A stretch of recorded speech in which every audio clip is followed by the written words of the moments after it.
Jim Gordon here with SmallCapPower. We are at the VRIC conference here in Vancouver. I'm delighted to welcome Thom Calandra of the Calandra Report and ThomCalandra.com. Tom, a pleasure to have you here because you jumped on with your weekly reporting very, very early on. And when I talk very early on, I'm talking the 90s. Yes. Can you talk about the progression first? Let's talk about the Calandra Report, which comes out usually twice a week. Approximately, Yeah. yes, Jim. Talk about the progression of this creation over the last 2 decades. Well, it was all part of MarketWatch.com, Jim. We started MarketWatch in 1996 in Silicon Valley. We were lucky because we were giving away free data, Yeah. and we were the first ones to give away free 15-minute delayed data. We attached a news product because I was a lifelong journalist, newspapers, magazines, Bloomberg in London, et cetera, et cetera. And so it became a very powerful free website. Then we added radio and television. We sold a third of the equity to CBS, the television company, and a third to the Financial Times. We went public 20 years ago last week, and it was a great internet success story. We finally sold it to Dow Jones in 2004 for $518 million roughly cash, and it's still the largest financial news service for individual investors in the world, MarketWatch.com. I'm not involved anymore, but the Calandra Report and ThomCalandra.com, T-H-O-M, lives on. You post quite regularly. I was looking at your site only about an hour ago, and boy, you're really up to date on regular. We're going to get specific now, things that you posted. Your last post was this IMV silence broken by insider trading. Great headline. Can you give us a little detail on that for our viewers? Yeah, I've been focusing on, the Calandra Report and Thom Calandra, T-H-O-M.com.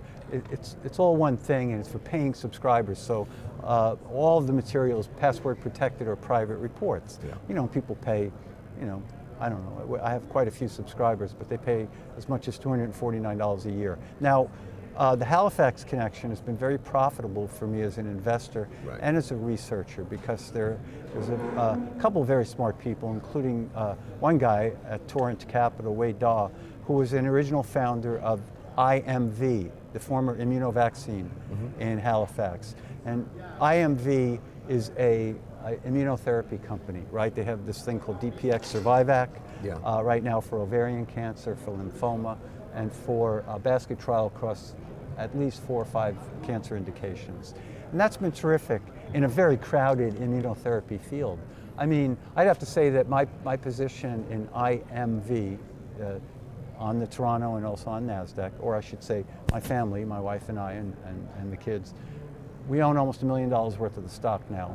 And we've been an investor for 3.5 years because I knew 2 of the founders from years ago. So, immunotherapy has been terrific.